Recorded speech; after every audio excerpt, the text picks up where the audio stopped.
Today we're going to be talking about receiver dryers, their place in the system, function in the system, why they're important, and why they're important to change whenever you do a compressor job or open up your AC system.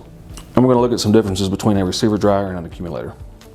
You will find these on a dryer expansion valve system as opposed to the accumulators where you find on an orifice tube system. They can be a little bit different places in the system. The dryer is most of the time located in the liquid line, but it's always in the high side of the system. This is a cutaway of a dryer here. So you have your inlet and outlet tubes on this one. Inside you have your pickup tube with your desiccant. This traps any moisture in the system. You want to keep moisture out of your system because it can become acidic and break down the internal parts. And then your actual filter. Now this does have a filter element in it, and one of its jobs is to filter out any debris that may be in the system. This one is a basic dryer that you will see on a lot of the smaller import vehicles. You have your in and out. You have your switch ports, and what you would do would just unscrew either one of these, whichever way your OE one is set up, reuse your switch. You have a guide pin hole and your stud hole. This one, same setup, just if you notice, looks a good bit different, same function. This is a desiccant type insert. Now what this does, you actually don't have a canister like this. You just have a spot in your condenser where you actually would remove a plug, remove the old filter element, put the new one in, put the new plug in. Again, same function. It's got the desiccant, it's got the filtering properties. One like this you'll see on older systems or maybe heavy duty vehicles.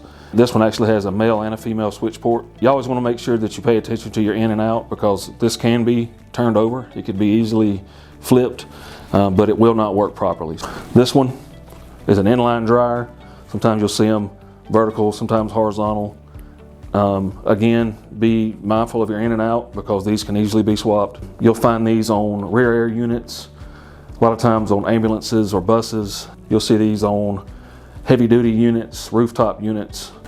Sometimes you'll see these on your heavy duty units, big trucks, and agricultural. Now some dryers may have a pop-off valve or a pressure relief valve. It's just a safety.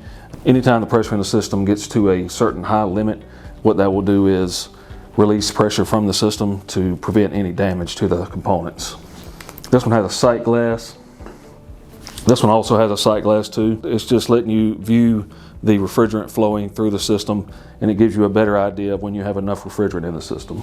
If you have a condenser that's set up like this one is, you actually have a desiccant bag inside the condenser. There are certain applications where you cannot remove the old desiccant bag, so you must replace the condenser as a unit.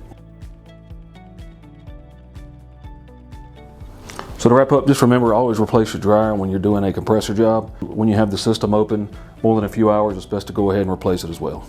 For counter persons looking up dryers on the catalog, ordering a dryer for the customer, one thing you want to make sure, some vehicles you may show 2 or 3 different dryers.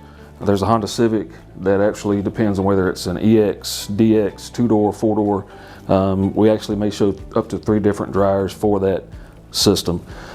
Now, if you ever see a note that says dryer not serviceable, that's the one we mentioned before where the condenser itself will actually have to be changed.